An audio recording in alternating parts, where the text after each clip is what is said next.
Très chers internautes, bonsoir, salut à vous et merci encore d'être là pour la poursuite de cette très belle œuvre. Je vous remercie infiniment en comptant sur Dieu. Je prie pour que le Seigneur vous bénisse pour le travail que vous abattez matin, midi et soir. Vous êtes là, vous m'encouragez, vous me donnez assez de force pour cette belle œuvre. Alors, je suis là ce soir pour, comme indiqué dans le spot publicitaire, défendre les intérêts de la parole et bien donc débattre sur ce sujet, sur ce thème important, la clé de la porte. Ce fut le message qui nous a été proposé, voilà, donc au cours de la semaine dernière. Donc le dimanche, nous écoutions la clé de la porte. Ça a été proposé par le possesseur de la double portion, notre conducteur, notre Josué, le prophète qui donc, a su notre garde, et bien juste après la disparition de William Marion Branham. Donc avant de partir, il a parlé donc de lui. Il disait que son propre fils de la chair donc pourra la double portion de son fonction pour donc nous conduire. Et c'est ce qu'il est en train de faire. Donc au cours de la semaine dernière, à la fin de la semaine dernière, il proposait donc la clé de la porte. Et c'est sur ce thème que nous essayerons donc d'épiloguer. Alors que hier, nous avons pris un sujet portant sur la mauvaise interprétation que les croyants de cette doctrine basée sur du moins le nom de Jésus qui serait Yeshua et non Jésus, comme on le dit en français. Et donc il fallait forcément prier au nom de Yeshua Masha pour être donc de la volonté parfaite de Dieu, pour faire partie du plan de Dieu. Sinon prier dans le nom de Jésus-Christ, c'est comme nous faisons subir une déformation. Et bien nous soumettons le nom de Jésus à une rude épreuve, et donc nous blasphémons, en d'autres termes, nous mélangeons le programme donc de Dieu. Alors il fallait rester fidèle au nom originel qui est donc Jésus-Christ, qui est donc, excusez-moi beaucoup, Yeshua Hamashiach en hébreu. Et hier, on a débattu sur ce sujet. J'ai d'abord pris Jean 19, verset 19 à 20, où il y avait une inscription de Pilate, donc en latin, en grec, et puis en hébreu. Donc il y avait déjà trois peuples qui pouvaient appeler Jésus de manière un peu différente. Donc c'est dire que si depuis là-bas, trois langues se sont lancées pour la prédication au nom de Jésus-Christ de différentes manières, c'est dire que ce message de Yeshua Mashiach semble ne pas tenir. Et Branham l'a démontré.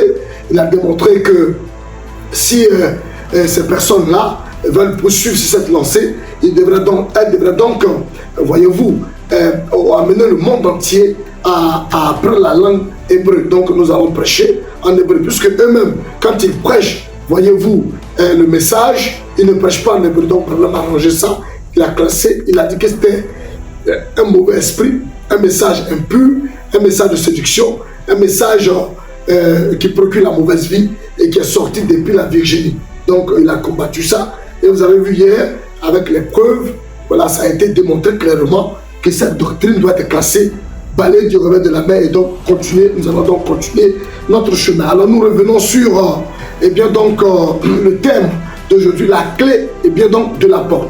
Sur ce, sans tarder, nous allons prendre Matthieu chapitre 16, à partir du verset 13, que nous allons lire assez rapidement. Bien donc, écoutez ceci, chers internautes. Il est dit, Jésus étant arrivé dans le territoire de Césarée, de Philippe, demanda Simon, fils de Jonas, car ce ne sont pas la chair et le sang qui t'ont révélé cela, mais mon Père qui est dans les cieux. Et moi je te dis que tu es Pierre, et que sur cette pierre je bâtirai mon église, et que les portes du séjour des morts ne prévaudront point contre elle. Je te donnerai les clés du royaume des cieux. Ce que tu lieras sur la terre sera lié dans les cieux, et ce que tu délieras sur la terre sera délié dans les cieux. Au verset 20, il dit, alors il recommanda aux disciples de ne dire à personne qu'il était le Christ. Nous allons maintenant prendre Matthieu chapitre 7, à partir du verset 13. La Bible dit, entrez par la porte étroite, car la porte large, spacieux. Entrez par la porte étroite, car large est la porte, spacieux est le chemin qui mène à la perdition. Il y en a beaucoup qui entrent par là. Verset 14. Mais étroite est la porte, resserrée, le chemin qui mène à la vie. Il y en a peu qui les trouvent. Nous allons maintenant prendre dans Apocalypse chapitre 3. Apocalypse chapitre 3. Le verset 1.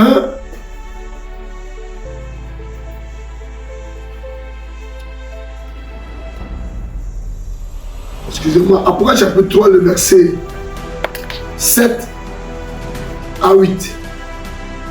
Nous lisons la parole.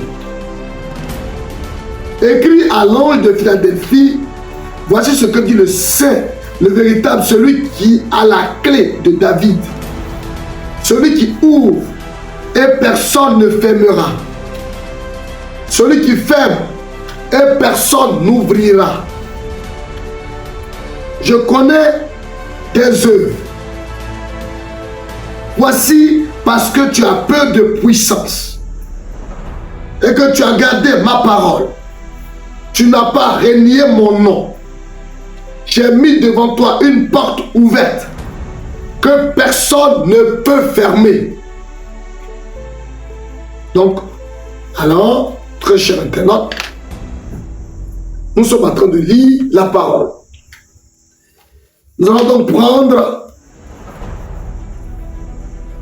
Apocalypse chapitre 3 toujours, au verset 20. Nous lisons la parole. Voici, je me tiens à la porte. Je frappe. Si quelqu'un entend ma voix et ouvre la porte, j'entrerai chez lui et je souperai avec lui et lui avec moi. Et maintenant, nous prenons le chapitre 4 de l'Apocalypse. Nous lisons la parole. À partir du verset 1. Apocalypse chapitre 4, verset 1. Après cela, je regardai. Et voici une porte était ouverte dans le ciel. La première voix que j'avais entendue, comme le son d'une trompette, et qui me parlait, dit, monte ici, je te ferai voir ce qui doit arriver dans la suite. Aussitôt je fus ravi du moins en esprit, et voici il y avait un trône dans le ciel, et sur ce trône quelqu'un était assis. Celui qui était assis avait l'aspect d'une pierre de jaspis, de sardoine et de trône, et le trône était environné d'un arc-en-ciel, semblable à de l'émeraude. Au verset 4, autour du trône, je vis 24 trônes, et sur ces trônes, 24 vieillards assis, revêtus de vêtements blancs, et sur les têtes des couronnes d'or. Donc, très cher internaute, voilà par exemple, si nous allons peut-être poursuivre après, voilà par exemple quelques versets bibliques que nous sommes en train, n'est-ce pas, de lire. Je vous invite, et bien donc, à ouvrir vos cœurs, parce que on ne peut pas nous proposer la clé de la porte sans anguille sous roche. Il y a anguille sous roche parce que la clé nous permet de briser le mystère de la serrure. Donc on va la déverrouiller et puis on va avoir accès donc, à ce qui se trouve au-delà de la porte. Donc très cher internaute, quand nous prenons cette Bible, nous comprenons que Dieu, en posant la question à ses disciples qui ont marché longtemps avec lui, à propos de sa personne, c'était pour capter un mystère. Donc Jésus-Christ, qui était un mystère pour le monde, qui était caché à la face du monde, voudrait savoir si les apôtres qui marchent avec lui depuis un certain temps ont la révélation de sa personne. Donc il pose expressement la question: qui suis-je? Qui suis-je? Depuis que je suis avec vous, pour qui me prenez-vous? Je suis en réalité qui pour vous? Qui suis-je en réalité? Et alors, il faut déverrouiller. Et c'est une question qui est posée parce que Christ Jésus est la porte. Il est une porte vraiment étroite. Parce qu'il est une porte non seulement resserrée, il est une porte rare. Il est mystérieux. Il se cache à la face du monde. Il n'est pas révélé au monde entier. Donc, il faut le déverrouiller. Il faut déverrouiller, et bien donc, ce Christ qui est une porte, oui. Et alors, pour avoir accès à cette porte, et bien donc, il faut, et bien donc, la foi.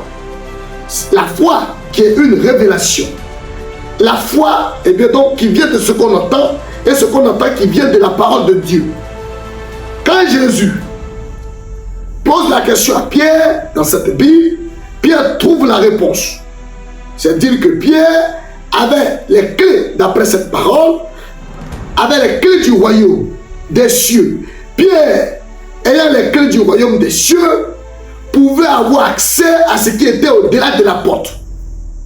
Pierre, à qui Dieu révélait, à la montagne de la transfiguration, très cher internaute, sa divinité exclusive. Il était en train de révéler à Pierre, à Jean et à Jacques. Quand la question fut posée, ils étaient trois, mais sur les trois, et bien donc Dieu porta son choix sur Pierre, à qui il remit les clés du royaume des cieux. Ils n'ont pas répondu à la foi. Pierre a pris la responsabilité. Les autres pouvaient savoir qui était Jésus, mais ça restait dans leur cœur. Pierre, lui, il se leva, il répondit. Il dit, tu es le Christ, le Fils du Dieu vivant.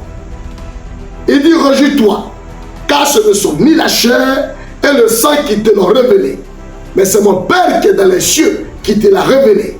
Et je te dis que tu es Pierre, et que sur cette pierre, je bâtirai mon église. L'église a donc été bâtie sur, et bien donc, un caillou.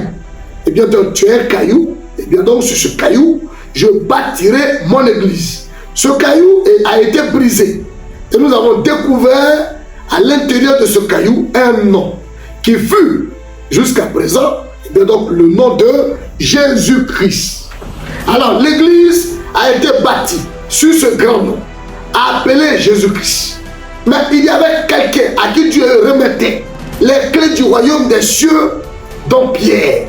Pierre, eh bien donc, pouvait déverrouiller, en brisant le mystère de, eh bien, de la serrure, et déverrouiller cette porte, eh bien donc, par le maniement comment on appelle ça, de la clé. Il devait manier la clé et ouvrir la porte du grand mystère qui était justement caché derrière, et bien donc qui était, et bien, de cette porte. Il devait donc déverrouiller la porte et permettre aux autres d'avoir accès, et bien donc, à cette porte. Or, il est dit dans Matthieu 7, on nous demande d'entrer par la porte étroite. Et Christ est cette porte étroite.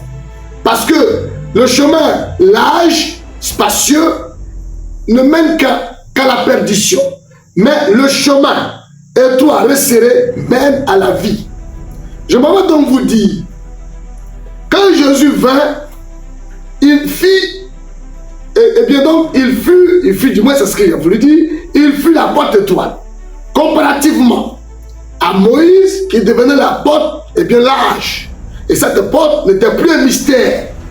Donc tous ceux, bien que Moïse soit, bien que Moïse fût, oui, celui-là, qui fut le porte-parole, le messager, le représentant de Dieu sous la loi, et bien donc nous sommes passés de la loi à la grâce. Il fallait donc consacrer un nouveau président. Il fallait investir, et bien donc, d'une autorité divine, un autre corps pour accomplir Matthieu 24, verset 28, qui dit, oui, en quelque lieu que soit le cadavre, là s'assembleront les aigles. C'est pourquoi nous, notre message n'est pas basé sur un cadavre vivant, comme le croiraient certains qui viennent là et qui essaient d'inciter le monde, et bien donc à aller à l'encontre de la constitution biblique. Et bien donc cette constitution nous dit, cette constitution biblique nous dit, avant que, et bien donc le Christ n'ait un testament, il est important que la mort de ce testateur soit constatée. Quand Christ meurt, et bien donc son testament va entrer en vigueur. C'est pourquoi Pierre, qui avait déjà les clés du royaume des cieux, qui savait pertinemment que Jésus était, et bien donc le Christ, eh bien, il leur fit cette recommandation. Il leur dit, ne dites à personne que je suis le Christ. Mais comment ça se fait que le Christ qui se révèle à eux, c'est une bonne nouvelle. Il fallait donc la distiller un peu partout et assez rapidement. Mais il leur dit, ne dites à personne que je suis le Christ. Contrairement à ce que nous sommes en train d'attendre aujourd'hui dans le monde, on nous fait circuler un évangile qui nous ramène un prophète vivant, un prophète vantard, rempli de vantardises, qui aurait voulu qu'on le suive de son vivant. Et il vient là, il condamne la Bible. Oui, ce prophète qui dit qu'on incite le monde à aller croire en la Bible, qui est un livre d'histoire. Et on incite les gens à croire tout ce qui a été écrit dans cette Bible. Et que celui qui va vous faire croire que ce que la Bible dit est vrai, et bien donc c'est un menteur, c'est un démon, c'est un diable. Et ces personnes-là viennent sur les réseaux sociaux, ils s'expriment librement, ils sont là, ils sont détenteurs, et selon elles, et bien donc d'une belle doctrine. D'une doctrine, et bien qui s'écarte totalement de la Bible. Ils viennent, et puis ils sortent des livres qui ne pèsent même pas, des livres, et bien donc qui font rire. Oui, ça fait rire. Vous savez, ce qui me plaît beaucoup dans cette histoire de Dieu, chacun de nous est libre. Je vous dis, vous pouvez dire que le bœuf, il est Dieu, vous pouvez dire ça. Vous pouvez dire que, comment on appelle ça? Vous avez le coquelet qu'on vend là. Vous dites que le coquelet est votre Dieu, et puis vous l'adorez. Il n'y a pas de problème, tu es libre de venir là, et bien sur la toile, raconter ta vie, que celui qui croit en Jésus-Christ c'est un démon, Jésus-Christ c'est un serpent, Jésus-Christ c'est ceci, que le coquelet est le Seigneur, au nom du coquelet je peux avoir la vie éternelle. Il peut venir raconter toutes sortes de sottises, que la Bible c'est un livre d'histoire, la Bible est un livre de mensonges, et bien donc comme Kakou Philippe est en train de le dire, et bien donc sans vergogne sur la toile. Et même, et bien donc, et même si son message du Mozotampo ne présente pas, et bien donc des points de vérité, et bien donc il fonce tête baissée là-dedans. Il vient et puis il parle, puisqu'on ne peut pas le mettre en prison, on ne peut pas l'arrêter. Et je ne souhaite même pas qu'on l'arrête. Oui, chacun est libre de dire ce qu'il veut. Hein. S'il dit que la lagune est son Seigneur, bon, il est libre. Voilà, un jour il partira. Quand il va arriver de l'autre côté là-bas, et bien si la lagune peut le délivrer, on verra. Donc, vous voyez sur la toile, chacun vient et puis raconte ce qu'il veut. Mais on dit la clé pour ouvrir la porte, qui est Christ. Parce que Christ, c'est un mystère. Alors, quand quelqu'un vient et puis il parle, il est en train de parler. Il ne vient même pas d'un verset biblique. D'abord, il ne croit même pas à la Bible. Et il ne croit pas à la Bible, on ne sait pas d'où il est sorti. Il vient là, et puis il vient avec un livre. Il écrit n'importe quoi. Je dis bien n'importe quoi. Parce que ce qu'on lit dans le livre, ça n'instruit pas spirituellement. Ça ne donne pas la vie. Ça ne peut pas, et bien donc, changer quelque chose dans notre quotidien. Non. Et bien donc, il n'y a rien et bien donc, qui est basé sur la Bible. Il n'y a rien qui est basé même sur la réalité. Ce sont des faits comme ça, et bien donc, qui ne tiennent même pas debout. Alors, il raconte sa vie, il dit ce qu'il veut, et puis il est là. Et avec ça, il a des fidèles. Vous voyez. Alors donc, chers internautes, Dieu, eh bien, en ce temps de la fin, en envoyant son représentant sur la terre, le prophète William Orobonam, il a pris la responsabilité de nous donner un message de consolation. La clé, eh bien donc, de la porte. La clé de la porte. Christ est la porte. Et la porte resserrée. Christ. On ne peut pas y pénétrer si on n'est pas élu, si on n'est pas prédestiné par lui avant la fondation du monde. Pierre, dans le texte que nous venons de lire, est choisi par Dieu. Sur lui, Dieu porta son choix. Il lui aurait mis les clés du royaume des cieux. Il était donc à même de déverrouiller par la serrure, et bien donc cette porte. Il va l'ouvrir, donc il sait pertinemment qu'il s'agit là du Dieu Tout-Puissant. Mais ce qui est frappant, c'est que Jésus leur dit, ne dites à personne que je suis le Christ. Contrairement à des prophètes, et bien donc qui se promènent ça et là, des bandits, qui disent qu'eux, on doit les proclamer. Vous voyez que le Christ, il se cache et il se révèle dans la simplicité. Nous avons donc, eh bien donc, notre croyance, puisqu'elle est basée sur la Bible, nous ne la comprenons pas, eh bien donc, on ne s'appuie pas sur la nature comme ça pour prêcher la parole, sur la psychologie. Notre message n'a rien à voir avec la philosophie et la psychologie. Notre message est basé sur les Saintes Écritures. Alors quand nous prêchons, on demande dans les pages de l'Écriture. Alors regardez très bien ici, chers internautes, je lis ça habituellement. Voilà le testament, qui est un testament valeureux. C'est dans Hébreux 9, verset, voyez-vous, 16 à 17. Quand quelqu'un dit, pourquoi vous allez croire, eh bien donc, les écrits, vous croyez aux écrits, voyez-vous, de la Bible. Et puis ils seront cités Matthieu 25, je crois verset, je passe à 6, bien quoi là. Et Matthieu 25, 6. Et ils seront cités ça, alors qu'ils disent que la Bible, ce sont des livres d'histoire qui ne peuvent pas donner la vie éternelle à quelqu'un. Et puis ça va citer Matthieu 25, 6 pour se réclamer du porteur d'un message de culte de minuit. Vous voyez que c'est ridicule. Alors, chers internautes, ce n'est pas de compte à rebours quand je viens ici. Non, ne me jugez pas de cette façon-là. Je ne viens pas pour des comptes à rebours, non. Mais je viens pour dégager tout ce qui est sale que je vois sur la toile. Quand je vois quelque chose sur la toile, c'est pour ça que Dieu a mis sur mon cœur de sortir. Si vous dites que Jésus est serpent, je vais prendre la Bible pour aller contre cela. Si vous dites que la Bible est un livre d'histoire, que c'est un livre de mensonges, eh bien donc je vais vous démontrer que c'est faux. Si vous dites qu'on ne doit pas prier au nom de Jésus-Christ, donc comme on le dit en français Jésus-Christ, et qu'on doit dire au nom de Yeshua Mashiach, eh bien donc je vais chercher à contredire cela. Si vous dites qu'aujourd'hui Jésus-Christ n'est rien, que Jésus-Christ n'a pas premier nom nouveau, et que c'est un certain Kakou Philippe qui est quelque part assis dans un village quelque part là-bas, qui est rassasié, qui ne sait même pas ce qu'il dit, qui insulte les barnamistes, parce que depuis des années, chers internautes, vous êtes, si vous êtes vraiment honnête, on nous a insultés. Je dis, toujours dit que on nous a toujours lavé sur la toile. Personne n'est venu à notre défense. Non, pour notre défense. Oui, on n'a vu personne pour nous défendre. On s'est demandé, mais est-ce que les barnamistes étaient réellement là? À bas les barnamistes. Les barnamistes, c'est des sorciers. Les barnamistes, ce sont des démons. Les barnamistes, ils sont ceci. Les barnamistes, ils sont cela. Les barnamistes n'ont jamais ouvert la bouche. Ils sont restés humbles. Ils sont restés là. Mais en cette année de 2024, nous tous, nous sommes sur la toile.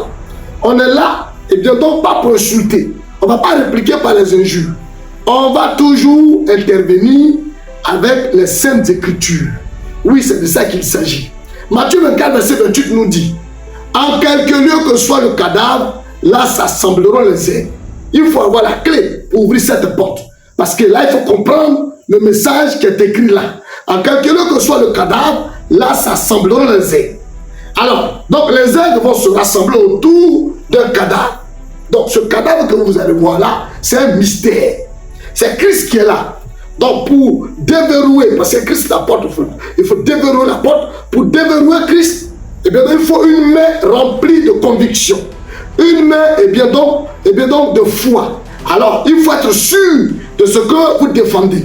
Si vous dites Jésus-Christ est Dieu, et qu'on doit vous mettre en lui, et si vous avez les preuves, restez là. Oui, croyez ça.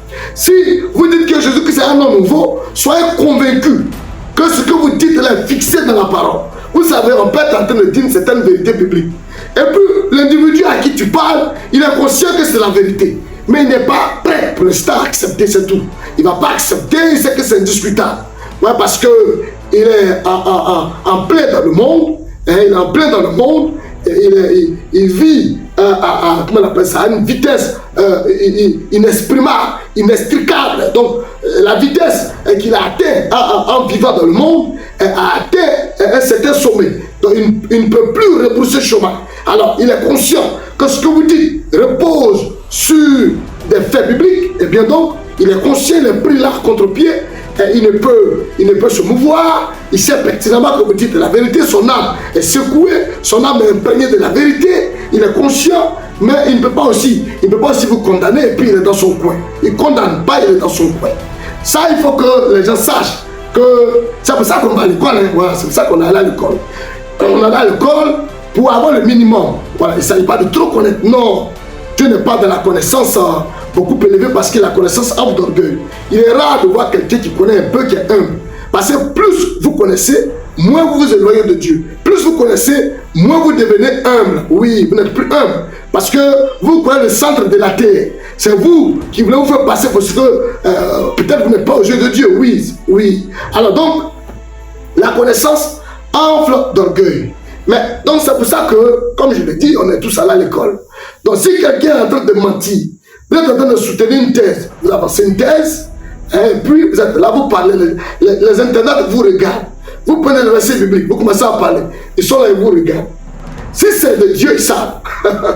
Oui, cher internaute, c'est la vérité. Si ce n'est pas de Dieu, on vous voit en plaisanter, là c'est clair. Donc quand on voit par exemple un monsieur comme Kako Philippe, avec sa petite barbe comme la mienne ici, il vient et puis il se met là. Voilà, et puis il dit, je suis le prophète vivant. Alors que Matthieu 4, verset 28 dit, en quelque lieu que soit le cadavre, là s'assembleront les aigles. Donc lui n'est pas encore devenu cadavre et puis il veut que les aigles soient autour de lui. Vous voyez que ça fait pitié. Matthieu 4, verset 28 dit, je répète, en quelque lieu que soit le cadavre, là s'assembleront les aigles. Ce cadavre déjà c'est une porte. Cette porte, il faut l'ouvrir. Et il faut avoir les mains remplies de foi. Oui, avec la clé, oui, à la main, et puis déverrouiller la porte. Il faut aller autour d'un cadavre. Lisez vos Bibles et vous verrez. Matthieu 4, verset 28. En quelque lieu que soit le cadavre, là, ça semble les ailes. Donc, si on voit des plaisantins qui viennent sur la toile et puis ils parlent parce qu'ils ont envie de parler, ils pensent que ce qu'ils vont dire va influencer le monde. Oui, ils pensent que ce qu'ils vont dire va attirer les élus de Dieu. C'est faux. Vous êtes des séducteurs. Eh bien, aujourd'hui, qu'est-ce que le diable fait? Lui-même, il est un diable et puis il dit le nom du diable. C'est-à-dire, il donne l'impression qu'il est en train d'attaquer, et bien donc le diable. Or, lui-même, il fait partie du diable. Voilà, c'est de ça qu'il s'agit. Alors, quand vous dites que la Bible est du diable, et puis vous dites que c'est le diable qui est en train d'amener les gens à croire à la Bible, vous voyez que c'est cacophonique. À un moment donné, c'est même plus ce que vous dites. Et puis vous allez lire Matthieu 25, verset 6. Or, vous dites que la Bible est du diable. Vous ne restez pas fidèle à votre Bible que vous avez écrite là-bas, qui ne voit absolument rien. Vous venez lire Matthieu 25, verset 6. Mais lisez dans votre Bible là-bas, que vous avez fabriqué, et puis vous allez trouver les versets. Et vous quittez votre Bible, et puis vous venez lire la Bible de Dieu, Matthieu 25, verset 6. Vous êtes des plaisantins parce que vous ne tenez même pas. Parce que si vous tenez, vous auriez su que Matthieu 24, 28, eh bien, vous exclut. Vous n'êtes même pas dans le champ de jeu. Oui, on ne vous reconnaît, mais le ciel ne vous reconnaît même pas. Vous n'êtes même pas dans la course. Oui, c'est de ça qu'il s'agit. C'est un rappel. Donc, je rappelle à l'humanité que votre message ne vaut rien. Oui, ça ne vaut rien. Et un intellectuel, quelqu'un qui est là à l'école, quand il t'écoute, il sait que, eh bien, donc, à moins que vous utilisiez un pouvoir mystique pour pouvoir, eh bien, donc, vous accaparer de l'esprit et vous asseoir sur quelqu'un qui est réfléchi, qui a son bon sens, il ne peut pas vraiment vous écouter. Oui, c'est la réalité. Matthieu 24, verset 28. En quelque lieu que soit le cadavre, là, ça semble dans les ailes, c'est porte. Donc, Christ est une porte. Donc, Christ devient cadavre. Quand il devient cadavre, c'est pour que son testament puisse entrer en vigueur. C'est soutenu par Hébreux chapitre 9, verset 16 qui dit, car là où il y a un testament, il est nécessaire que la mort du testateur soit constatée. Un testament en effet n'est valable qu'en cas de mort, puisqu'il n'a aucune force tant que le testateur vit. Donc vous allez comprendre pourquoi, bien que Pierre, pour ne pas dire Pierre, soit imprégné de cette grande vérité concernant la personne de Jésus, donc la divinité de Jésus, il était imprégné de cela, il connaissait ça pertinemment. Mais on va lui dire, vous allez voir que quelque chose lui sera dit. Et à lui et à son groupe. Vous allez voir, on n'est même pas encore arrivé dans Actes, nous sommes dans Matthieu. Regardez comment la Bible s'explique assez humblement. Donc on est dans Matthieu chapitre 16, à partir du verset 13, que je relis encore, vous pouvez le comprendre, puisqu'on vient de lire, j'ai cité Matthieu 24, verset 28, j'ai commencé par aussi Matthieu 7, verset 13, et nous avons lu comment la porte est resserrée, qui est la porte qui est donc Christ. Alors donc regardez, Matthieu chapitre 16, à partir du verset 13, je vais vous faire ressortir une pensée ici. Regardez bien, Jésus étant arrivé dans le territoire de Césarée de Philippe, demanda à ses disciples, que dit-on que je suis, moi le fils de l'homme? Il répondit, les uns disent que tu es Jean-Baptiste, les autres Élie, les autres Jérémie, et les autres. Alors il dit, et vous, leur dit-il, qui dites-vous que je suis? Vous allez voir la réponse de Simon. Alors que dans Matthieu chapitre 17, voyez-vous, et bien donc, le Seigneur avait déjà allé conduire, et comment on appelle ça, Jean-Jacques et Pierre, et qu'il allait se révéler à eux. Donc Dieu a révélé, et bien donc, le mystère Voyez-vous, à Pierre, à Jean et à Jacques, donc regardez bien ici, il dit, Simon-Pierre répondit, tu es le Christ, le Fils du Dieu vivant. Et regardez la réponse de Jésus aussi également. La réplique de Jésus dit, au verset 17, Jésus répondit, et Jésus reprenait la parole, lui dit, tu es heureux, le fait d'avoir su que Jésus était le Christ. Donc, manifestement, il vient de déverrouiller, il a pris la clé, l'intro de la serrure, il a déverrouillé quelque chose, il a révélé un mystère. Donc, contrairement aux autres qui disent Jérémie, Moïse, Élie, ceci, cela, et bien donc, voyez-vous, contrairement à eux, Pierre lui vient de déceler le mystère. Alors, regardez bien ici, il dit, Jésus reprend la parole, lui dit, tu es heureux, Simon, fils de Jonas, car ce ne sont pas la chair et le sang qui t'ont révélé cela, mais mon Père qui est dans les cieux. Ça veut dire que, chère humanité, quelle que soit la véracité, quelle que soit la démonstration du Saint-Esprit, par la puissance de l'évangile, oui, si Dieu passe par moi, je démontre la parole, j'explique par la Bible, je montre tout par les brochures. Si le Saint-Esprit, oui, ne vous vient pas en œuvre, le Père, le Saint-Esprit, ne vient pas ouvrir votre pensée, parce que ce n'est pas une question de chair et de sang. Vous ne comprendriez jamais rien. Oui, parce que ce n'est pas la chair et le sang qui t'ont révélé. Réjouis-toi parce que ce ne sont pas la chair et le sang qui t'ont révélé, mais c'est mon Père qui est dans les cieux qui te l'a révélé. Et puis Dieu, je te dis que tu es pierre, que sur cette pierre, je bâtirai, et bien donc, mon église. Et puis il a dit, au verset 19, il dit, je te donnerai les clés, et bien donc, et du royaume des cieux. Ce que tu lieras sur la terre sera lié dans les cieux. Ce que tu délieras sur la terre sera délié dans les cieux. Donc, il dit, la première, il dit, je te donnerai. Donc, la clé n'était pas encore remise entre les mains de Pierre. Mais depuis là-haut, son âme, Dieu avait révélé à l'âme de Pierre qui était Christ. Donc, il dit, puisque l'apôtre Pierre a trouvé, a eu la réponse, au verset 20, il a dit, alors il recommanda aux disciples de ne dire à personne qu'il est le Christ. Donc, ça veut dire que, dans le chapitre 16, c'est dans Matthieu 24 maintenant, parce que Jésus vivait. Il dit, ne dites à personne que je suis le Christ. Alors, quand on va aller dans Matthieu chapitre 24, c'est là où on va entendre la parole qui dit, regardez bien ici, Matthieu chapitre 24, nous sommes au chapitre 16, on va dans Matthieu chapitre maintenant 24, à partir du chapitre 24, précisément au verset 28, c'est là qu'on voit ceci. En quelque lieu que soit le cadavre, là s'assembleront les airs. Mais bien avant qu'on ne dise en quelque lieu que soit le cadavre, là s'assembleront les airs, au verset 27, comme je cite souvent, et bien il a dit, car comme l'éclair part de l'Orient et se monte jusqu'en Occident, ainsi sera l'avènement du Fils de l'homme.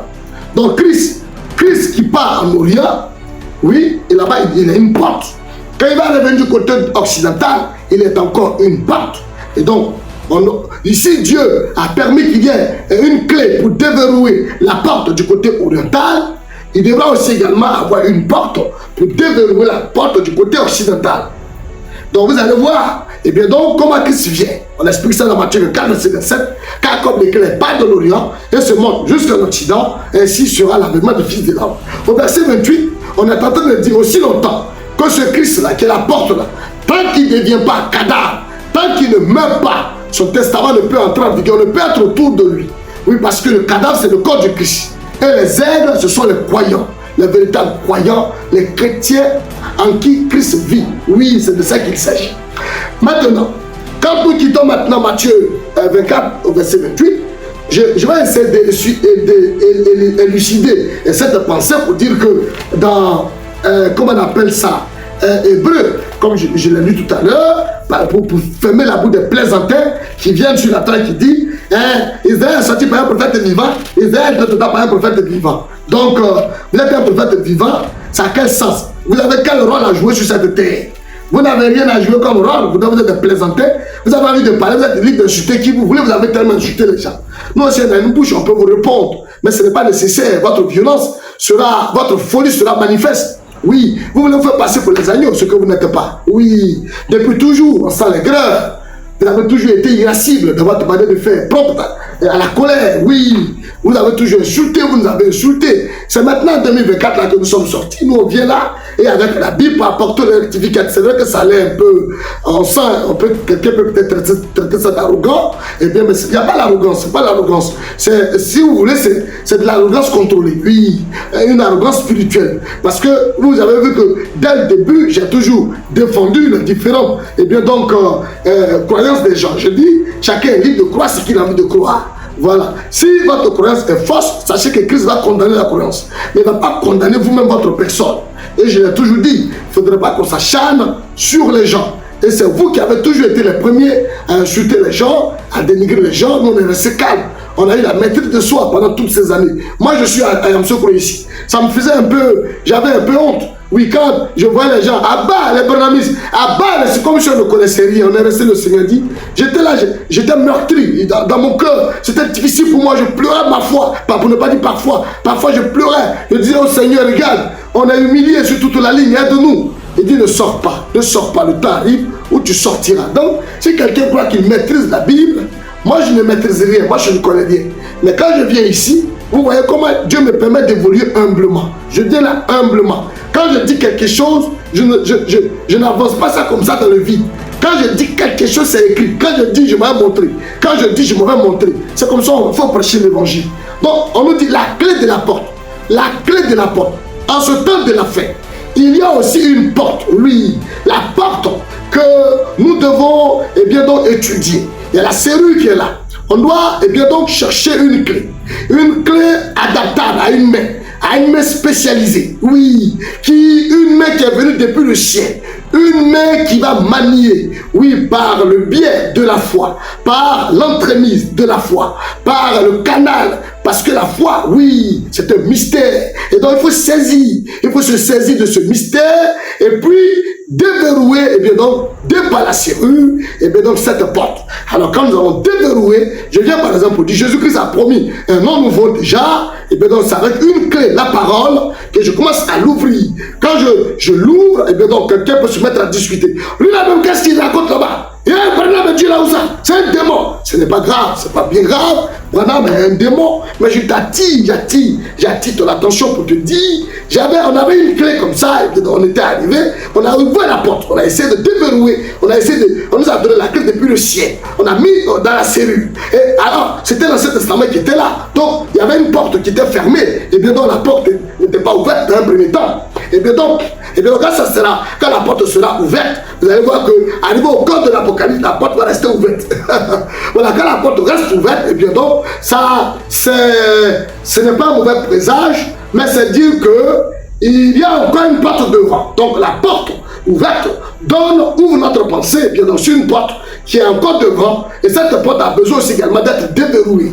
Et cette porte que nous voyons devant là-bas, que nous allons voir devant, cette porte-là est déjà ouverte depuis le ciel. La porte est ouverte depuis le ciel, comme ce fut auparavant. Parce que la première porte que Pierre est venu ouvrir était d'abord ouverte depuis le ciel. Mais sur la terre, la porte était toujours fermée. Il fallait remettre les clés à Paul, à Pierre, du moins sur temps pour moi, pour venir ouvrir. Et bien donc, voyez-vous, pour donc ouvrir cette porte. Or, c'est vrai que Pierre avait les clés, mais il y avait aussi Paul qui avait aussi une autre clé. Oui, et les clés, c'était comme, eh bien donc c'était double clé. Oui, Paul arrive, Paul prend la même clé et puis il va aller ouvrir aussi la porte. Oui, c'est de ça qu'il s'agit. Quand monsieur et madame sont dans une maison, monsieur peut sortir à sa clé. Quand madame sort, elle a aussi sa clé. Donc c'est le double porte. Alors donc, quand Pierre reçoit les clés, c'est pour donner une clé aussi à Pierre. Alors, les clés du royaume des cieux, Pierre avait les clés du royaume des cieux. Et il devait aussi donner une clé aussi à Paul. Oui, c'est de ça qu'il s'agit, chers internautes. Je veux donc vous dire qu'aujourd'hui, les choses n'ont pas changé. Oui, chers internautes, les choses n'ont pas changé. Oui, en ce temps de la fin, Dieu met là devant nous. Parce qu'il y a déjà eu, et bien un exemple de l'autre côté là-bas, et avec la première, je vais dire, expérience avec le peuple oriental, on a vu comment Pierre a remis donc les clés. Aujourd'hui, et bien donc c'est une clé. C'est une clé parce que simplement, et bien donc, celui qui va ouvrir, et bien donc, cette porte, Voyez-vous, croyez-moi, et bien donc, cette personne qui va venir ouvrir la porte je ne pas dire ouvrir cette porte, c'est Dieu lui-même. Donc Dieu arrive, il vient avec doté d'une grande foi, il vient là et puis il se révèle. Il va se révéler et bien, de la plus haute manière, de la plus simple manière, excusez-moi ce que j'ai voulu dire, et dans la simplicité, il va se révéler. Il va nous promettre quelque chose, il nous dira, encore un peu de temps, et le monde ne me verra plus, mais vous me verrez, parce que je serai avec vous, et même en vous, jusqu'à la fin du monde. Et aujourd'hui, dans le message de l'heure, il y a beaucoup, et bien donc, d'informations. Tel entend telle information, il se lève, il raconte ce qu'il veut. Chacun se lève, il dit ce qu'il veut. J'entends généralement des gens qui disent, Branham aurait dit qu'un prédicateur, sa femme doit être vierge. Et donc, eh bien donc, si on a trouvé des prédicateurs qui sont en train d'enseigner la parole quelque part, et bien donc, qui sont avec leur femme, et à un moment donné, on s'aperçoit que la soeur avait un enfant avant, ou bien elle n'était pas, elle avait été touchée par des mondains avant de pouvoir trouver son mari là, et puis on vient, on essaie de faire asseoir ces pasteurs. On essaie de leur dire que non, Branham, dans le message de William Morrow Branham, il a dit que le pasteur doit avoir une femme vierge. Oui, laissez-moi vous dire une chose. Le Seigneur est clair, la Bible est claire. Il n'y a pas de négociation au niveau de la parole de Dieu. Il ne faudrait pas venir négocier. Eh bien donc, il ne faut pas venir négocier avec la parole de Dieu. La parole de Dieu est grande. Si quelqu'un se croit intelligent, Dieu le prend là, en plein milieu. La Bible dit, on va citer la parole. Celui qui regarde une femme et qui la convoite dans son cœur, je fais l'inverse. Une femme qui regarde un homme et qui le convoite dans son cœur a déjà commis adultère. Donc déjà, la pensée de l'homme n'a jamais été vierge. La pensée de l'homme n'a jamais été vierge. Alors, si vous allez en tant que prédicateur, si vous ne demandez pas à Dieu de vous révéler une élue qui a votre image, vous n'allez pas prendre une sœur qui a votre image, elle ne croit même pas la parole comme vous. Si vous la prenez, bien donc vous êtes en adultère. Oui, vous n'êtes pas, votre femme n'est pas vierge. Oui, même si, excusez-moi beaucoup, elle n'a pas connu un homme, et puis elle ne croit même pas la parole, et bien donc elle n'est pas vierge. Oui, elle n'est pas vierge. Elle n'est pas vierge parce que sa pensée, et bien donc elle est souillée, c'est clair. Elle a une autre semence en elle, elle n'a pas la parole de Dieu en elle. Nous qui avons eu la chance d'avoir des femmes physiquement vierges, oui, on a su, on a connu, Dieu nous a fait la grâce de connaître un peu ce mystère. Alors nous bénissons le nom du Seigneur. On ne peut pas tirer fierté et bien dans ça. Parce que si tu tires fierté dans ça, à un moment donné, tu risques d'avoir la bouche fermée. Alors donc j'ai voulu vous dire, c'est une parenthèse, pour vous dire que quand Branham dit, si une soeur est dans le monde, qu'elle s'est beaucoup promenée, qu'elle a été souillée, une fois elle vient la parole la rend vierge, où avons-nous mis ça? Ça fait partie aussi du message. Donc il ne faudrait pas qu'on prenne seulement un côté, qu'on laisse un côté. Voilà que ici dans le message, vous voyez, je vais vous lire que dans, comment on appelle ça, la clé pour la porte, la clé pour la porte, dans la clé de la porte, dans la clé pour la porte, je vais lire ça, il dit, eh bien, nous Américains, excusez-moi beaucoup, eh bien nous aimerions nous dépêcher ce soir et examiner quelques points. À propos, j'ai ici une lettre qui vient de m'arriver par courrier. Quand Billy l'a prise, il y a quelques instants, il a dit qu'il y a des frères dans le Michigan et comment on appelle ça? Et elle provient de l'association des prédicateurs qui a beaucoup de choses. C'est ce qui embrouille les choses. Voyez, ils affirment dans cette lettre qu'il y a là des frères qui disaient que c'est moi qui les a envoyés là-bas. Ils prêchent que les hommes doivent abandonner leurs femmes et se chercher une compagne spirituelle. Et que je suis parfaitement infaillible, qu'il n'y a rien, et puis toi pour les suspensions, et oh, certaines déclarations horribles qu'on n'ait jamais entendues. L'association des prédicateurs s'en est apparue. Ils m'écrivent une lettre à ce sujet, disant que c'est moi qui ai envoyé ces gens-là, et cela cause beaucoup de confusion. Et certains parmi eux prophétisent et disent que tel homme doit quitter telle femme et épouser telle autre. Le Seigneur Branham demande qu'un prédicateur ait une épouse vierge, il a dit, c'est clair, c'est la parole. Il n'a jamais aussi dit, il n'a jamais dit, mais allez-y comprendre ce qu'il a dit là, dans la profondeur. Il n'a jamais aussi dit qu'un prédicateur doit avoir 2 ou 3 ou 4 femmes. Il n'a jamais dit ça. Alors, donc, chers internautes, chers frères et sœurs du monde entier, répétons exactement ce que Branham a dit en demeurant dans l'esprit. Quand Pierre a la révélation de qui est Christ avant le temps, parce que Christ n'est pas encore mort, il n'est pas encore devenu un cadavre, pour accomplir Hébreux 9, verset 16, que je reprends ici, voyez-vous, que je vais reprendre ici. Hébreux 9, verset 16, je vais vous lire ça. Hébreux 9, verset 16, il dit, car là où il y a un testament, il est nécessaire que la mort du testateur soit constatée. Un testament en effet n'est valable qu'en cas de mort, puisqu'il n'a aucune force tant que le testateur vit. Donc, cher intendant, pour ouvrir la porte, il faut qu'il y ait un cadavre. Pour aller briser le mystère, et bien donc, de la porte, il faut que Christ meure physiquement. Il faut qu'il devienne un cadavre. Alors, Pierre, qui sait qui est Jésus, Jésus recommanda sévèrement aux disciples de ne dire à personne qu'il est le Christ. Cher internaute, j'ai voulu vous poser la question. Si dès cet instant, si à partir de ce moment, vous vous levez et que vous partez et que vous descendez dans les rues et que vous commencez à crier Jésus est le Christ, dites-moi quelle sera la réaction de Jésus vis-à-vis de vous. Ne seriez-vous pas là en train de manifester les mêmes actions que le serpent a manifesté autrefois? Ne seriez-vous pas en train de faire ce que les esprits ont voulu montrer à Branham quand Branham est revenu dans cette génération? Et puis en 61, ils ont commencé à dire qu'il était le Christ. Alors, donc, quand ces esprits se sont levés pour dire que Branham était le Christ et tout cela, que pensons-nous de tous ces mouvements? Alors, comparativement, et bien donc à cette recommandation que Dieu donne à Pierre et à ses coéquipiers, ne dites à personne que je suis le Christ. On fait une comparaison. Oui, Branham a connu cette même période. Oui, ne dites à personne que je suis le Christ. Le diable dit, moi je vais dire. Et c'est ça qu'on appelle le serpent écrasé. Frère, n'allons pas trop loin. Regardez Hébreux 9, verset 16, je vais le lire. Quand là où il y a un testament, il est nécessaire que la mort du testateur soit constatée.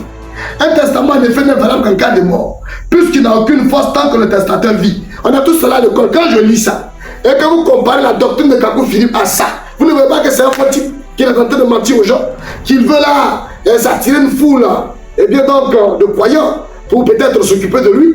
Quand vous regardez ça, est-ce que ça tient debout? Matthieu 24, verset 28, en calculant que soit le cadavre, ça semble les aigles. Lui n'est pas un cadavre, il a déjà un testament. Et puis on a accès à son testament. Vous voyez que ça fait pitié. Regardez 2 passages seulement, et il est déboulonné. Regardez 2 passages, il est déjà démonté. Vous voyez que c'est clair. Un testament, vous voyez quelqu'un a son testament, il est là, il vit, et puis on est en train de lire son testament. Comme le Nouveau Testament, Jésus est assis là, et puis on lit le Nouveau Testament, et puis il est fier. Donc, je vais vous dire que ce genre de doctrine-là, ça ne tient pas debout dans la parole.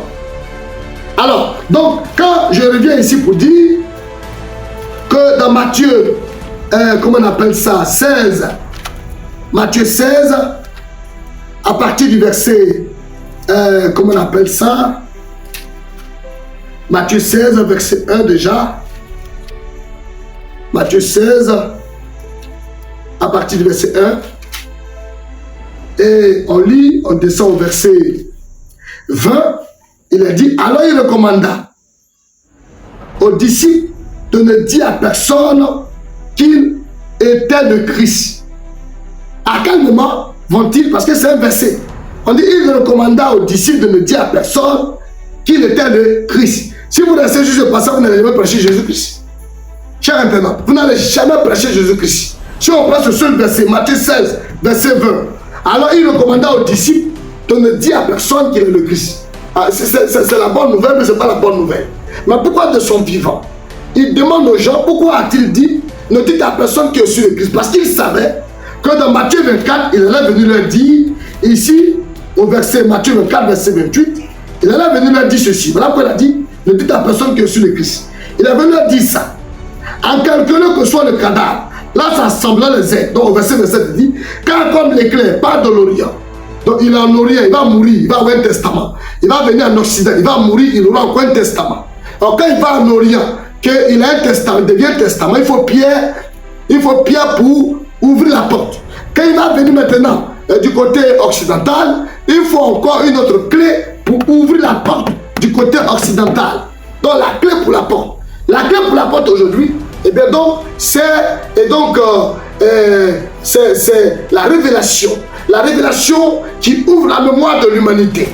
Quand je viens ici, par sa grâce, et que je dis, le nom de Jésus a plongé au-dessous des anges. Alors, si tu n'as jamais entendu, on te conduit directement dans la Bible. On te conduit directement dans la Bible. Tu peux te plaindre, au départ tu vas te plaindre. Oh. Mais quand tu vas chez toi là-bas, tu commences à lire. Tu commences à lire tout doucement, au-dessous des anges. Il réapparaît dans un autre corps couronné de gloire et d'honneur. Et puis on dit, eh bien donc, Jésus est devenu péché. Et Jésus devient péché, il est le gage. Il est, comment on appelle ça, le gage d'une alliance plus excellente. Et puis, on nous fait comprendre encore comme ça que ce Jésus-Christ-là, il va remettre l'autorité à celui qui est Dieu et Père. Ça peut ne pas peut-être t'arranger sur le champ. On va te dire par exemple, regardez ce que la clé va faire. La clé va prendre par exemple l'initiative de dire, Christ est le premier-né. Alors, si Christ est le premier-né, où est la serrure? La serrure est où? On introduit, regardez-moi, je vais introduire. Il introduit la clé. On tourne, on va brosser, on tourne, on dit bon, Christ a été introduit dans le monde. Eh bien, Christ est le premier-né. Il a été introduit dans le monde. Et on dit, on l'a engendré une seconde fois. Donc il n'est pas éternel. Jésus-Christ a un commencement de vie terrestre, il a une fin de vie terrestre. Donc qu'est-ce que la clé fait? La clé est en train d'être manipulée par la puissance de Christ au travers de l'individu. Parce qu'il a dit encore un peu de temps, le monde ne me verra plus, mais vous me verrez, parce que c'est là que vous êtes, même en vous, jusqu'à la fin du monde. Donc ce Christ qui devait être avec nous, pour venir faire quoi? Pour venir briser les sceaux, révéler les mystères. Oh, j'adore ça. Alors, chers internautes, regardez bien, les clés. La clé, vous allez comprendre. Regardez bien ici que je vous lise quelque chose. Oui, croyez-moi. C'est la parole. Alors, écoutez bien dans cette brochure intitulée Exode. Un exode, prêché en 1956, paragraphe 28. Madame dit, regardez-le, premièrement, vous savez, Moïse se met à prier. Il est descendu à la mer Rouge. Il s'est avancé. Et le Seigneur a fait descendre un vent. Et cela a frayé un sentier. En soufflant sur la mer Rouge. Oh, comme Dieu fraye toujours une issue. Dans chaque épreuve, il frayera une issue. Tenez-vous tranquille. Ne vous mettez pas à sautiller. Tenez-vous, ne vous mettez pas à sautiller. Ne vous effrayez pas. Tenez-vous tranquille, a-t-il dit, et sachez que je suis Dieu. Et quand les épreuves deviennent difficiles, rappelez-vous parfois, c'est Dieu qui cherche à vous témoigner son amour. Mais rappelez-vous un peu combien de mers rouges il y avait. Le chemin de Dieu passait par là. Dieu conduit. N'est-ce pas étrange la façon dont Dieu conduit ses enfants? C'était par les eaux, d'autres par une marée, d'autres par de dures épreuves, mais tous par le sang. C'est Dieu qui conduit ses enfants, peu importe. Donc, pour point, ça continue. Maintenant, écoutez ceci, ce n'est pas encore fini. Donc, écoutez bien, très cher internaute. Alors, il dit, c'est la vie qui guérit. La vie qui guérit, c'est une brochure intitulée c'est la vie qui guérit. Donc, prêché en 1956, paragraphe 94. Pendant dit, maintenant, je vous suis étranger. Je ne vous connais pas. Dieu vous connaît. Les amis, je voudrais que vous soyez très calmes. Les gens sont en train d'être guéris. Veuillez rester tranquille juste un instant. Frère Wood, tenez-vous à côté. Je m'affaiblis de plus en plus. Si seulement vous voulez être très respectueux encore juste une minute ou deux, à cause de ces gens qui ont été appelés dans la ligne, on va m'emporter. Mais vous voyez, vous êtes un esprit. Chaque esprit ici présent est sous mon contrôle. Chaque esprit ici présent est sous mon contrôle. C'est juste. Mais quand vous vous déplacez, ça gêne. Quand vous vous déplacez, quand le Saint-Esprit est à l'œuvre quelque part, et que vous venez vers moi, et qu'alors quelqu'un d'autre se déplace, cela me dérange, soyez respectueux. La Bible dit, tenez-vous tranquille et sachez que je suis Dieu. Soyez respectueux. Soyez en prière, vous dites, eh bien, je ne suis pas malade. Écoutez bien. Donc, alors écoutez bien encore, cher internaute. Tenez-vous tranquille. Message prêché en 1957, paragraphe 38. Madame dit, Jésus s'est tenu tranquille et a dit, amenez-le-moi ici. Oh frère, Jésus s'est tenu tranquille. On lui amena le mendiant. Sa foi avait arrêté le Fils de Dieu. Et l'avait amené à s'arrêter net, à s'arrêter pile. Voici ce que je déclare ce soir. Peu importe qui vous êtes, ou ce qu'est votre nom, combien vous êtes pauvre, à quel point vous êtes tombé ce soir, votre foi amènera Dieu à s'arrêter net pour entendre votre humble cri. Tenez-vous tranquille et sachez que je suis Dieu. N'écoutez pas les gargouillements du monde extérieur et ce genre de choses. Tenez-vous tranquille et sachez que je suis Dieu. Une deuxième fois. Cela l'avait arrêté. Et on lui a amené l'aveugle Bartimée. Il a dit, que veux-tu que je fasse? Il a dit que je recouvre la vue. C'était la petite conversation qu'il voulait avoir avec lui. Il a dit, ta foi t'a sauvé. Or, c'est de la même manière que Branham guérissait le malade. Va, ta foi t'a guéri. Donc, chers internautes, vous venez d'entendre, nous sommes en train de balancer quelques missiles de la parole, de William Branham. Alors écoutez maintenant, Monsieur Hassler. Monsieur, nous voudrions voir Jésus. Jésus a dit, si vous ne pouvez pas croire que je suis dans l'homme, alors croyez aux œuvres que je fais. Si je ne fais pas les œuvres de mon Père, alors donc, monsieur, nous voudrions voir Jésus, prêché en 1960, paragraphe 6. J'ai pas oublié le paragraphe, voilà. Paragraphe 6, voilà. Donc. Jésus a dit, si vous ne pouvez pas croire que je suis Dieu dans l'homme, alors croyez aux œuvres que je fais. Si je ne fais pas les œuvres de mon Père, le Père ne m'a pas envoyé. Si je vous disais que j'ai l'esprit dans le capot en moi, vous attendriez à me voir porter des armes ici. Ce serait dangereux pour moi de vous tenir devant moi. Si je vous disais que j'ai l'esprit d'un artiste, vous attendriez à ce que je peigne des tableaux comme un artiste. Si nous professons avoir l'esprit de Christ, nous devrions accomplir les œuvres de Christ. Et il a dit lui-même. Maintenant, frère Collins et Billy, vous dites 4 de prière, série A du numéro 1 à 100. Ça va, nous ne pourrons pas les prendre toutes ce soir. Nous devons juste en prendre quelques-unes ce soir. Demain soir, nous allons commencer quelque part ailleurs, là où nous... Voilà, donc on continue. Écoutez bien, chers internautes, nous sommes en train de lire la parole. Et j'espère bien que ça vous fait du bien. Alors, Branham dit, écoutez bien, chers internautes, le bon berger des brebis, prêché en 1957, paragraphe 51. Aujourd'hui, ma femme m'a dit, elle a dit, Billy, tu ne restes jamais à la maison. Ça fait presque 15 ans que nous nous sommes mariés et c'est à peine si tes enfants te connaissent. Aussitôt que tu prends le téléphone, il y a peut-être 30, 40 appels par jour. Venez ici, frère Branham, venez par ici, venez par ici. Et bien ça vous emballe. J'ai dit, ma chérie, regarde, ma vie ne m'appartient pas.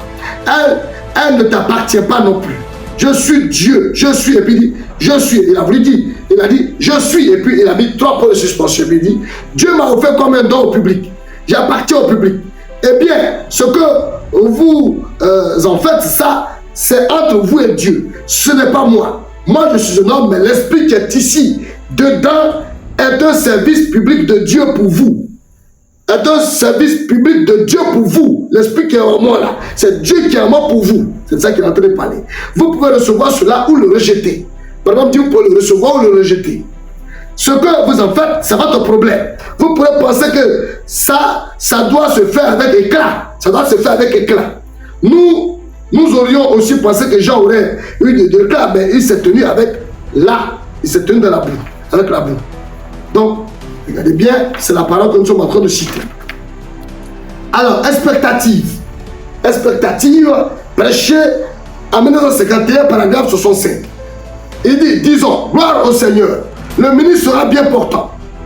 Tout celui qui est de forte ouïe, là, observe-le. Il n'y a rien qui cloche chez lui. Satan s'est simplement emparé de lui.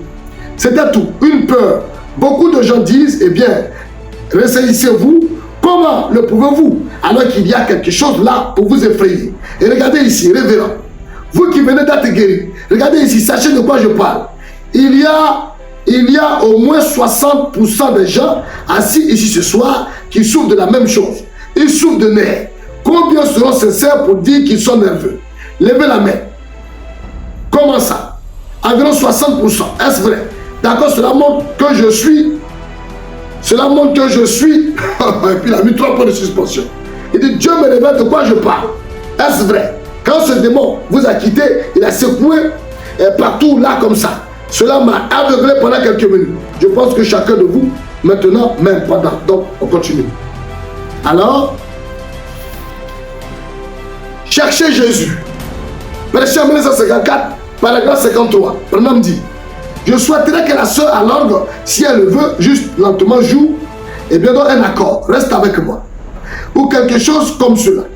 S'il s'il vous plaît. Ou, crois seulement. Ça sera très bien. Maintenant, je vais vous demander une chose. Amis chrétiens, veuillez bien faire ceci pour moi. J'aimerais que vous soyez tout aussi calme que possible. Soyez tout aussi respectueux que possible. Comme il est écrit dans les Écritures. Tenez-vous tranquille et sachez que je suis Dieu. J'aimerais que vous soyez tout aussi respectueux. Je ne vous garderai pas pendant longtemps. Les organisateurs ne sont pas ici, mais aussi Charit, mon fils et les autres sont ici. Ils veulent. Donc, vous voyez que quand je vous donne la citation, donc avec les paragraphes. Le temps de la fin. Le temps de la fin, prêché en 1954, paragraphe 19. Alors ce petit garçon se tenait là, plusieurs médecins étaient sur l'estrade, ou plutôt étaient assis tout au fond de cette salle. J'ai dit naturellement, ces petits yeux louches, n'importe qui voit cela. J'ai dit, tout ce que je peux voir, c'est comment cela est arrivé. S'il y a quelque chose dans la façon, dans la façon de vivre de ce petit enfant qui a fait qu'il soit dans cette condition où il est. Je suis. Quand il dit je suis, il me dit que je suis Dieu. Mais trois positions, il me dit Dieu peut me le montrer. Mais quant à le guérir, je ne le peux pas. J'ai dit Jésus-Christ l'a déjà fait. Quand j'ai regardé de nouveau le petit garçon, j'ai vu une native grande et mince tenant un bébé dans ses bras et montrant à son mari. J'ai dit cet enfant est né avec les yeux louches. Donc quand il dit je suis Dieu, puis il saute, il dit autre chose. Alors donc écoutez bien, chers internautes. L'adoption. Notre position en Christ. Prêché en 1960. Et bien donc, l'adoption 3. Donc, je crois paragraphe 22. Tout est dans l'attente de quoi? Qu'est-ce que toute la création attend? Les manifestations des fils de Dieu. Elles attendent que l'Église soit dans sa position. Qui était le fils de Dieu? Quand Adam, où était son domaine? La terre. Il avait son empire sur la terre, est-ce vrai? Il n'était pas Elohim. À ce moment-là, il était Jéhovah. Voyez, c'est-à-dire, je suis Dieu et j'en ai créé des plus petits qui me sont assujettis. Je leur ai donné l'autorité. Je leur ai leur domaine. Ce sur quoi ils ont l'autorité, c'est la terre. L'homme avait autorité sur la terre. Et la création tout entière attend que les fils de Dieu soient manifestés. Nous attendons la venue de ce jour béni du millénium, où notre Seigneur béni viendra chercher son épouse qu'il attend. Oh, la terre crie soupire après ce jour de douce délivrance.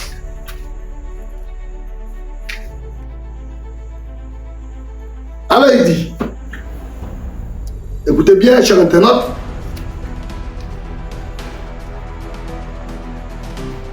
c'est merveilleux d'entendre tout ça. Et alors, il dit ici, je vais vous lire ça et puis on va s'arrêter parce que là, écoutez bien, vous allez voir. Vous qui croyez que Banam c'est un jeu, il s'amuse. Banam ne s'amuse pas, hein? Il ne s'amuse même pas. Regardez bien ici. Le Dieu immuable, c'est-à-dire le Dieu qui ne change pas, immuable agissant de façon inattendue.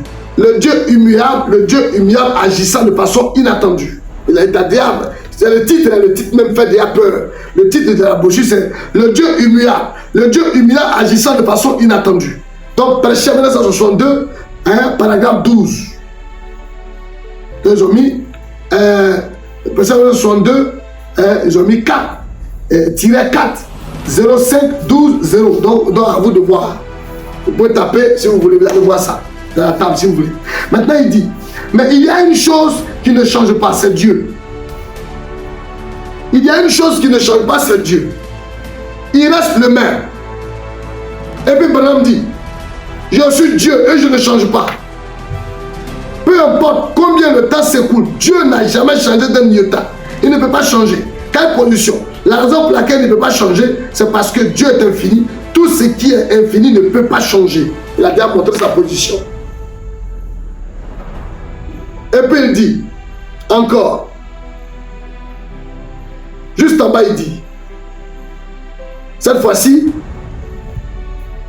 prêché en 1962, paragraphe 1, l'autre c'était paragraphe je crois 4. Voilà, parce qu'on dit 62, vous mettez E-4. Voilà. Ici, 62 E-1. Donc, prêché en 1950, en 1962, 1-058-12, doit vous de voir. Il dit, restez avec la parole. Dieu est infaillible. Dieu est un Dieu infini, qui ne peut pas changer. Il n'a pas changé. Le Dieu immuable, le même Dieu qui est descendu le jour de la Pentecôte, qui a rempli toute la maison de vent impétueux. Donc il est en train de montrer toujours sa même position.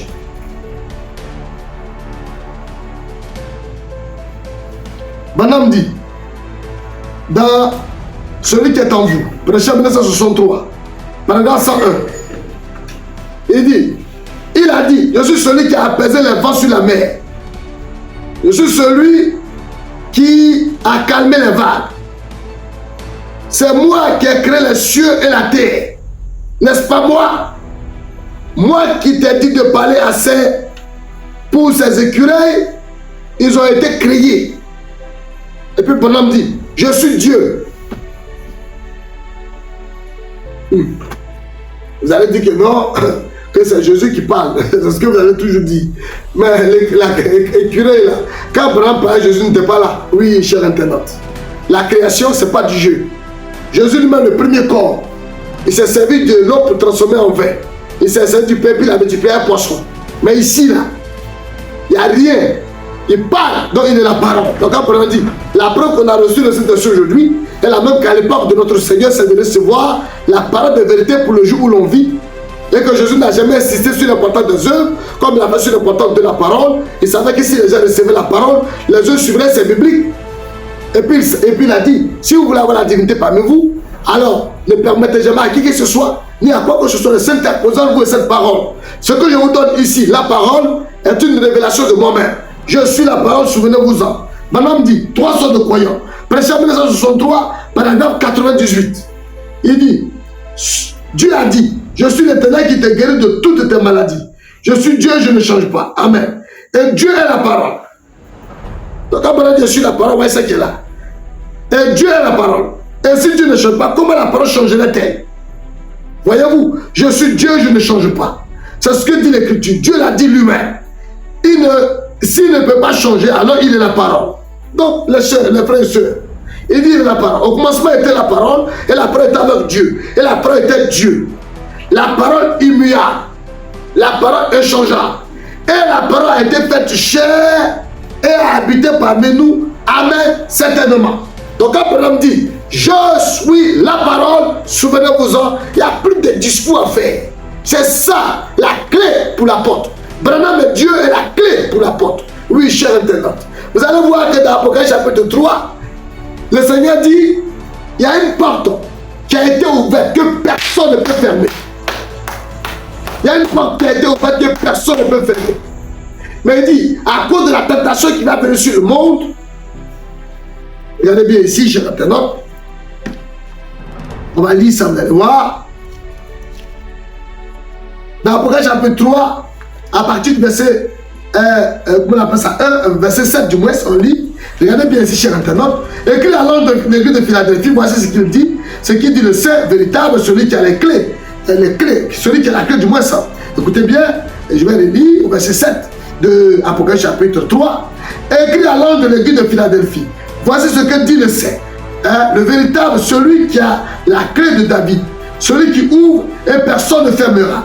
Celui qui ferme et personne n'ouvrira. Donc la clé, ça c'est la clé pour la porte. C'est à ouvrir. Donc la clé, et bien donc de David. La clé de David, c'est un esprit. La clé de David, c'est un esprit.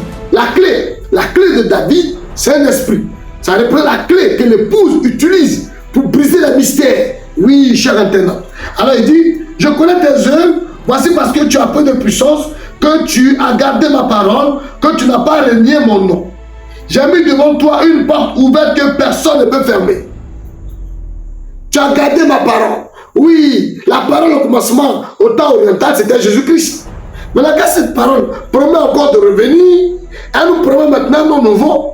À partir du verset 11 de l'Apocalypse, il dit, tu n'as pas renié mon nom. Le nom de Jésus n'a pas été renié. Mais il y a une porte qui est déjà ouverte et qui est là. Que personne ne peut fermer.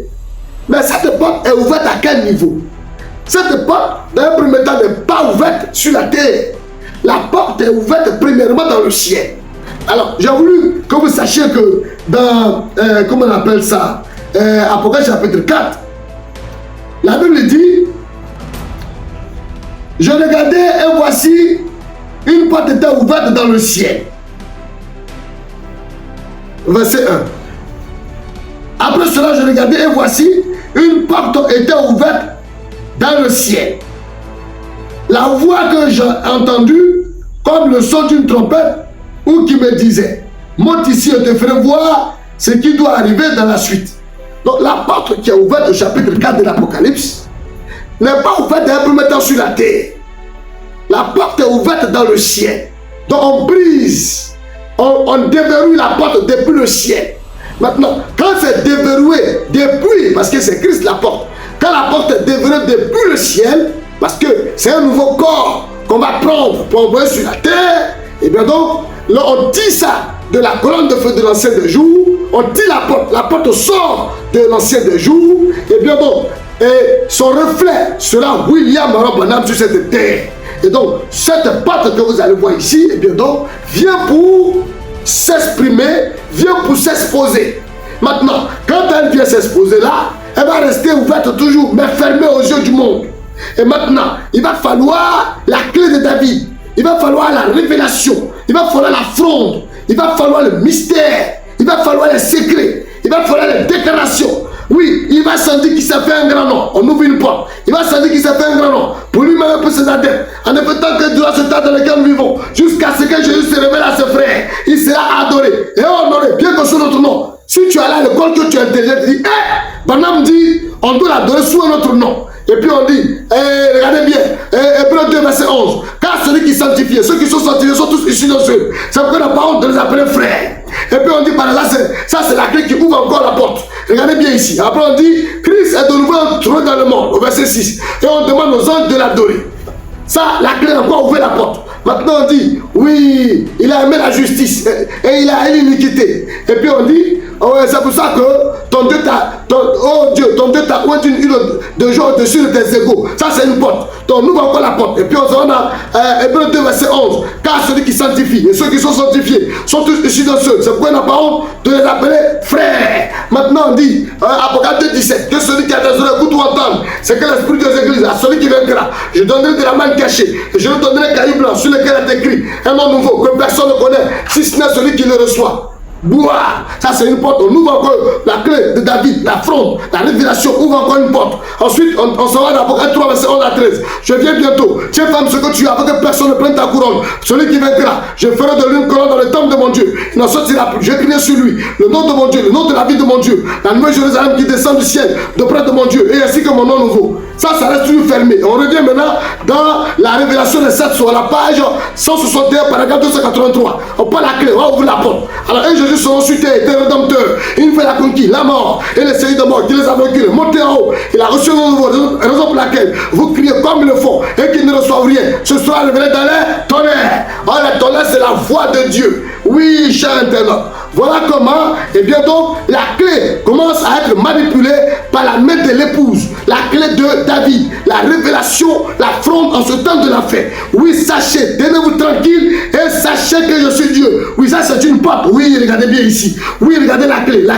La clé qui déverrouille. Oui, à partir de la serrure, regardez ce qui se passe. Le Dieu est meilleur agissant de façon inattendue. Mais il y a une chose qui ne change pas, c'est Dieu. Il reste le même, je suis Dieu, je ne change pas. Peu importe combien de temps s'écoule, Dieu n'a jamais changé de iota. Il ne peut pas changer.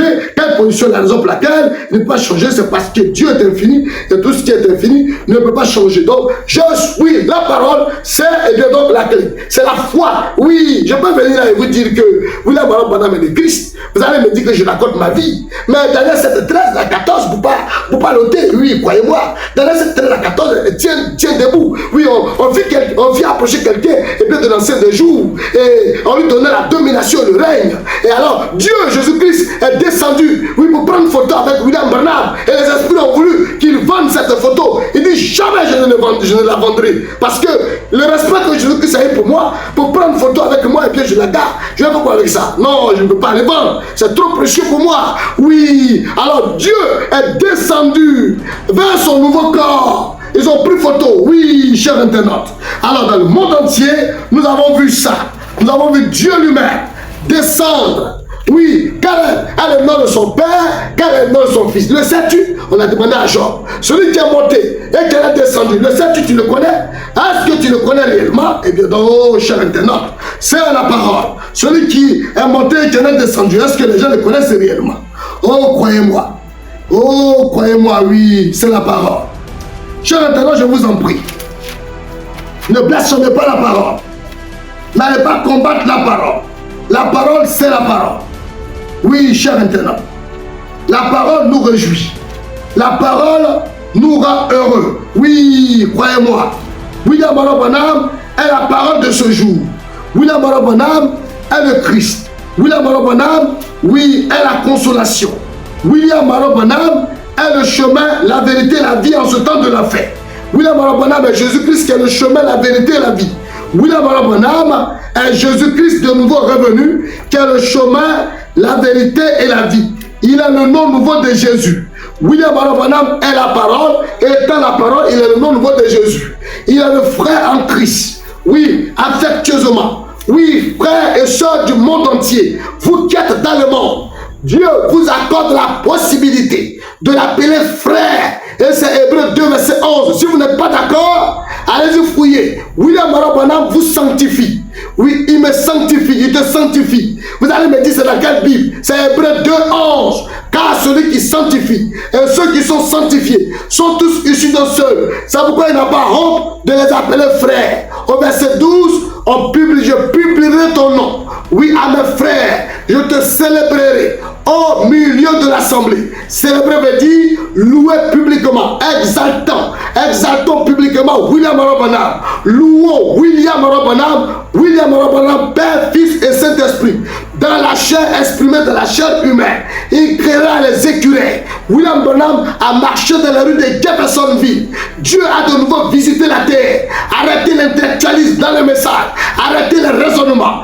Quittons la vie de William Branham. Branham a menti, il a péché, il a menti au téléphone, on s'en fout de tout ça. Dieu n'a pas d'erreur. William Branham pardonne mes péchés. William Branham m'a lavé avec son propre sang. Depuis la croix de Golgotha, c'est William Branham qui est revenu en ce temps de la fête. Le trait lumineux, la colonne de feu sur son épaule, sur sa tête. Oui, Ésaïe 50, verset 7. J'ai rendu mon visage dur comme un caillou pour ne pas qu'on me confonde à n'importe qui. Que vous soyez parti à l'école, oui ou non, on voit la montagne de Sunset représentée par le visage de William Branham. Nous savons que Dieu a de nouveau visité la terre. La méchanceté du diable essaie de pousser les gens à faire autre chose. Les gens veulent raconter autre chose. Les gens veulent négocier. Les gens veulent raisonner. Il n'y a pas de raisonnement. Pas de raisonnement. Dieu, quand il descend, donc il se manifeste. Et alors, il a remis la clé de David à l'épouse. L'épouse sait que Branham a dit, la preuve qu'on a reçu le Saint-Esprit aujourd'hui est la même qu'à l'époque de notre Seigneur. C'est de recevoir la parole de vérité pour le jour où l'on vit. Et que Jésus n'a jamais insisté sur l'importance des œuvres comme il a fait sur l'importance de la parole. Il savait que si les gens recevaient la parole, les œuvres suivraient ces bibliques. Et puis il dit, oui, ce que je vous donne ici, la parole. Et puis il dit, ne permettez jamais à qui que ce soit, ni à quoi que ce soit, de s'interposer entre vous et cette parole. Ce que je vous donne ici, la parole, est une révélation de moi-même. Je suis la parole. Souvenez-vous-en, comme Jean 1, Dieu au commencement était la parole était avec Dieu et la parole s'est fait chair. Voici les clés qui ouvrent la porte, oui, des révélations, des citations qui ouvrent le mystère, qui montrent que Branham est Dieu. Oui, cher internaute, le créateur des cieux et de la terre nous a visités. Il a été tellement choqué. Il voyait la dénomination qu'elle être installée dans le message. C'est honteux. Pour la part des pasteurs, on lit le message. On a dit, pour me prêcher, je veux quelqu'un qui a été minutieusement, oui, choisi par Dieu. Que le Saint-Esprit a suivi, qui n'a pas été choisi par des hommes ou des dénominations. Branham dit, pour me prêcher, dans son livre intitulé L'Église, à la page 84, paragraphe 18, pour me prêcher, comme il fut prêché, sous la loi, oui, acte 15, verset 21, qui disait, car depuis bien des générations, Moïse a dans chaque ville des gens qui le prêchent, puisqu'on le dit tous les jours de sabbat dans les synagogues. C'est pour ça qu'on a baptisé Moïse dans la nuée de la mer, et bien donc dans 1 Corinthiens Corinthiens, chapitre 10, verset 1 à 4. Et puis, Romains 6, 3 a dit, oh, ignorons que nous tous qui avons été baptisés en Jésus-Christ, c'est dans sa mort que nous avons été baptisés. Éphésiens 4, 5 dit, il y a un seul Seigneur, une seule foi et un seul baptême. Alors Jésus-Christ allait partout dans le monde entier, fait des nations des disciples, les baptisant du Père, du Fils et du Saint-Esprit. Et enseignant à observer tout ce que je vous prescris, je suis avec vous jusqu'à la fin du monde. Mais pourtant, le baptême à Moïse, il y a le baptême en Jésus-Christ. Qu'est-ce que cela signifie? Et en ce temps de la fête, dans la brochure intitulée le lieu d'adoration, choisi par Dieu, la page 12, paragraphe 51. Ce n'est pas moi qui dis ça, c'est Branham. Notez ceci, tout comme le premier chrétien qui découvre le premier. Le baptême au nom de Jésus, il a dit au nom de Jésus, il n'a pas dit au nom de Jésus, au nom de Jésus seul, hein. Il dit au nom de Jésus-Christ. Que fit-il? Ils ont fait une dénomination. Un mourut juste là ici. Alors Dieu se déplaça pour parler de quelqu'un d'autre. Le ciel nous a donné une porte ouverte. Depuis là-bas, la divinité de William Branham a été expliquée dans le ciel. On a demandé aux anges, oui, dans Hébreux chapitre 1, au verset 6 de l'adorer. C'est la porte ouverte laquelle là. La porte ouverte dans Hébreux chapitre 1, verset 6. La porte a été ouverte dans le ciel, depuis le ciel. Et on nous envoie sur William Branham qui dit, regardez, celui qui vient vers moi ne me ressemble pas. C'est une personne distincte. Si vous regardez là derrière moi, si vous regardez cette photo-là, vous verrez aussi la mienne. Mais ce n'est pas ça. C'est une personne distincte. Oh Dieu, dans une brochure, Dieu est descendu, il a pris photo avec moi. Et les gens veulent que je commercialise ça. Je ne peux pas commercialiser. C'est le Père et le Fils. C'est ce que vous voyez là. Le Père et le Fils. Alors, Matthieu 4, 30 dit, et alors le signe du Fils de l'homme paraîtra dans le ciel. Et toutes les tribus de la terre se lamenteront. Et elles verront le Fils de l'homme venant dans la nuit à puissance et grande gloire. Il avait l'épée du roi. Branham est le roi des rois. Oui, son corps, son vêtement est trempé dans le sang. Il a Hébreux 4, 12. Et il confirme dans la brochure intitulée l'exposé des 7 ans de l'église. Oui, à l'introduction, le texte est rédigé à la première personne, car c'est un message de mon corps adressé au cœur des gens. Il ne faudra pas que des bandits comme les Cato-Philippe vont venir mélanger tout ici. Oui, c'est du banditisme. Cato-Philippe, tu n'es rien du tout, tu es un plaisantin. Oui, vous allez venir là et raconter des bêtises, des sottises. Vous ne pouvez pas montrer un verset biblique qui vous situe dans la Bible, de plaisantin que vous êtes. Comment est-ce que vous allez écrire qui va nous manifester? Lancez-vous un signe et vous allez voir. Oui, lancez le défi au nom de William Branham. Et vous verrez. Oui, je suis là pour défendre les intérêts de la parole. Espèce de plaisantin. Vous allez vous comparer à William Branham, qui vous êtes? Un prophète vivant, un plaisantin. Alors, cher internaute, je parle au nom de la parole. Ne me trouve pas violent. C'est l'Esprit de Dieu qui me pousse à agir de la sorte. Quand on vous traite, on traite de Jésus-Christ de serpent. Il y a quelque chose qui bouillonne en moi. Jésus-Christ ne peut pas être le serpent, il n'est pas le diable. Si Jésus-Christ est le diable, c'est que Joseph Branham est le diable. Si Jésus-Christ est le diable, c'est que Joseph Branham adore le diable. Vous êtes mieux que Joseph Branham. Qu'est-ce que vous enseignez là? Des esprits impurs qui ont glissé dans la parole. Aucun respect. Oui. Qu'est-ce que vous prêchez là? À tout moment, de suite des révélations bizarres. Finalement, vous allez prier dans votre propre nom. Tant qu'elle va tomber là-bas, le bout d'ici ne tombera jamais. Elle va vouloir être Dieu, on va pas la tomber. Encore un peu de temps, le monde ne me verra plus. Mais vous me verrez. Parce que c'est avec vous, et même en vous, jusqu'à la fin du monde. On ne cherchera pas pour la place de Dieu. C'est Dieu qui va descendre en nous. Et le monde ne va plus nous reconnaître. Moi, je ne peux faire aucun miracle. Je ne peux absolument rien faire. Mais si Branham, qui est la parole qui a créé les écureuils, il me permet de le représenter, je ferai des choses pour honorer sa parole. Et non ma personne. Qu'est-ce que vous prêchez? Vous voulez vous vanter. Et quand vous voulez vous vanter, vous n'êtes rien du tout. Oui. Votre message ne tient même pas debout ici. Avez-vous la clé pour ouvrir la porte? La clé de la porte aujourd'hui, vous avez ça? C'est vous qui avez dit, il va sentir qu'il s'est fait un grand homme pour lui-même et pour sa tête. En effet, tant que durant ce temps dans lequel nous vivons, jusqu'à ce que Jésus se révèle à ses frères, il sera adoré, honoré, bien que soit notre nom, que celui de Nimrod, dans un temple un peu différent de celui où on adore à l'origine, à la page 174 de l'exposé de cette année de l'église. Voilà, 1m40. Il dit, Jésus est venu, c'est la fête dans les événements modernes rendus clairs par la prophétie. Jésus est venu, c'est la fête. Oui, on peut l'attaquer Jésus-Christ encore. Il est la porte, oui, révélé en ce temps de la fête. William Branham est la parole de ce jour, chère internaute. C'est sur cette note, et bien donc sur cette note que vous allez entendre, Branham pouvait dire, je me demande, si en faisant ces grandes croisades, nous n'avons pas que les lâches presbytérienne. Qu'en est-il de la Christ de la parole? C'est l'épouse boîte de la parole. Elle va être non la parole pour le jour de Jésus, mais la parole de ce jour. Je suis la parole. Un prédicateur peut dire tout ce qu'il veut. Mais la colonne de feu ne quittera jamais sur la tête de William Bernard. La colonne de feu ne quittera jamais sur les portes de William Bernard. Il est l'agneau comme immolé. Il brisa les sept sceaux. Il dit, l'agneau se tient sur l'estrade avec le livre. Il commence déjà à briser le premier sceau. Qui est l'agneau de Dieu? Comme immolé. C'est William Bernard. Je m'excuse. La démonstration que je prêche la parole. Alors, oh, nous sommes à la fin de temps. Que Dieu ait pitié de mon âme, qui pardonne mes iniquités, mes transgressions, qui pardonne les fautes et les iniquités de mes bien-aimés frères, qui ont cru en cette parole humblement et qui ont fait allégeance à Joseph, Branham, notre Josué. Vous pressez Josué, vous pensez que vous êtes mieux que Josué? Joseph, Branham, vous n'êtes pas mieux que lui. Respectez-le un peu. Faisons tout ce qu'il me demande de faire. Que Dieu ouvre vos yeux. Respectez scrupuleusement Joseph et vous aurez la vie. Oui, tout ce qu'il vous demande de faire, c'est Branham qui lui dit de faire ça.